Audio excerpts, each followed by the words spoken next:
According to Muslim belief, in the 7th century AD, the verses of the Quran were revealed by God to the Prophet Muhammad. These revelations spawned a new religion and launched a succession of powerful empires. The Quran was sort of the engine. It's just a phenomenal unleashing of intellectual and religious energies that really informs the culture and the society at the time.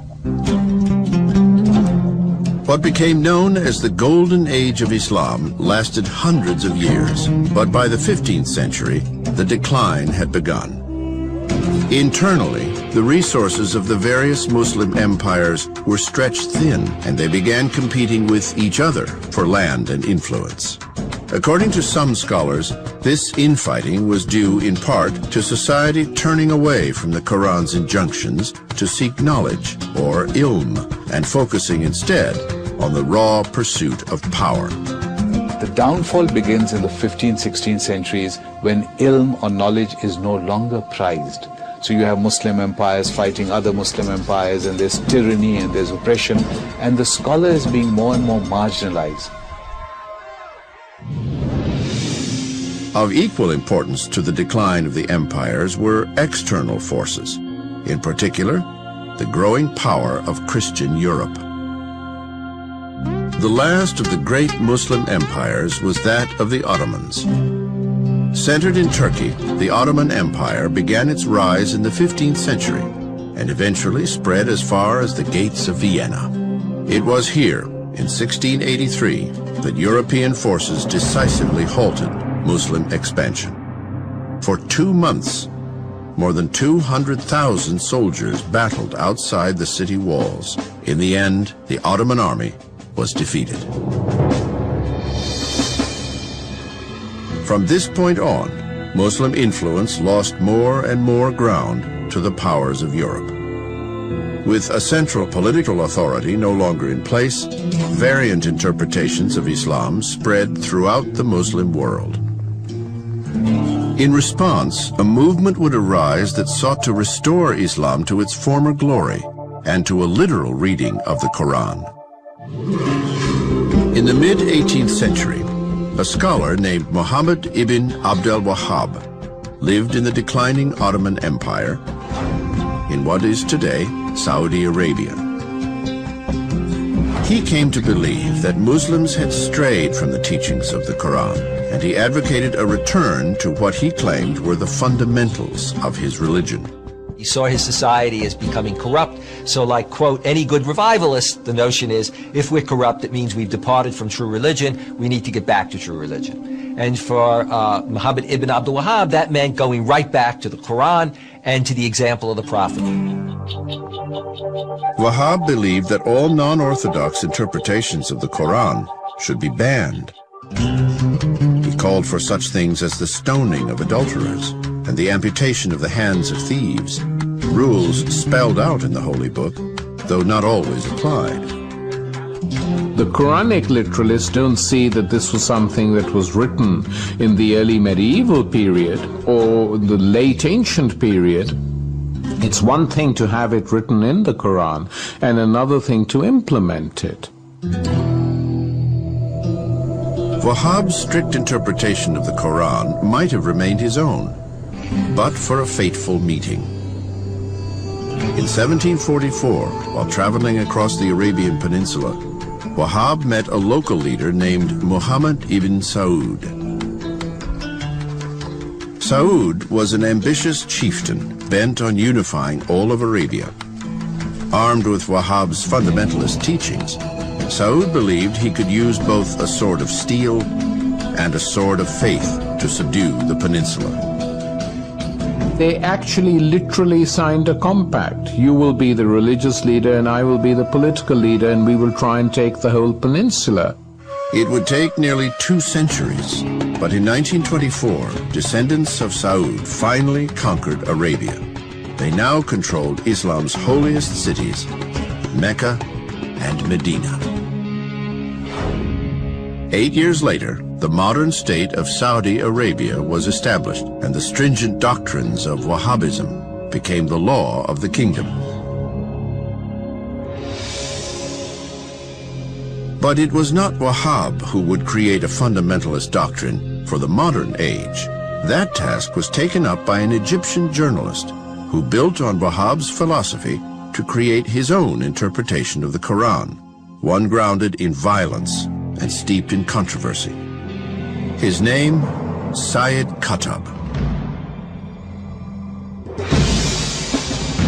1918, the end of World War I spelled the final collapse of the faltering Ottoman Empire. Across the Middle East, Arab lands were divided up between European colonial powers, which established secular and often oppressive regimes. This was the world in which Sayyid Qutb, born in Egypt in 1906, grew up. As a young man, Qutb was neither radical nor religious. A journalist and a scholar, his work took him to America in 1948. There, he was shocked by what he saw as a decadent society, and his radicalization began. When he came to the United States, he was largely secular. So I guess one has to believe him that what freaked him out about the United States were two things. One was the segregation and the racist laws which were still in force.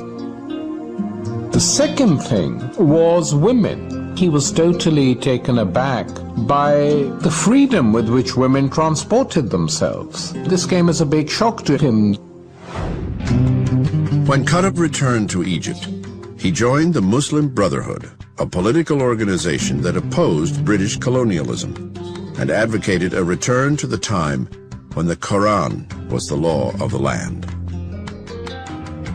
Qutb's transformation accelerated when, in 1954, Egyptian President Nasser began a crackdown on the Muslim Brotherhood. Qutb was arrested and put in jail. It was really in the dank and sadistic prisons of Nasser's Egypt that Qutb, who was repeatedly tortured, who saw so many of his fellow Muslim brothers tortured and murdered, that this radical reinterpretation of the Quran took hold of him, where he no longer believed that preaching and living a good moral Muslim life was enough to change Muslim and Arab society, that it required a revolution. His interpretation of Islam became an interpretation of Islam under siege and of Muslims under siege. In prison, Qutb wrote two of his most important works, a commentary on the Quran and an incendiary political manifesto titled Milestones. Like Wahhab, he argued that the Quran alone was the source of knowledge and the guide to daily life. Qutb believed that only by returning to the, quote, true faith could Islam be saved. Qutb also found in the Quran the justification for armed struggle against those who stood in the way. What Sayyid Qutb did is to go to the scriptures and, in effect, say, look at the scriptures, look at those sectors of the scriptures that talk about what do you do when you're under siege, what do you do when it's a war between belief and unbelief, and he used those texts to legitimate what he was doing. His argument is that the world has changed and that the Muslim governments are no longer properly defending the world of Islam against incursions from outside. And so, he argues, each individual Muslim must now take the responsibility of military jihad on their own shoulders. Throughout the 1960s, Qutb's writings struck a chord with many Muslims in the Middle East who had suffered for years under colonial rule. Qutb reinforced a growing sentiment that colonial rule was the equivalent of a new crusade.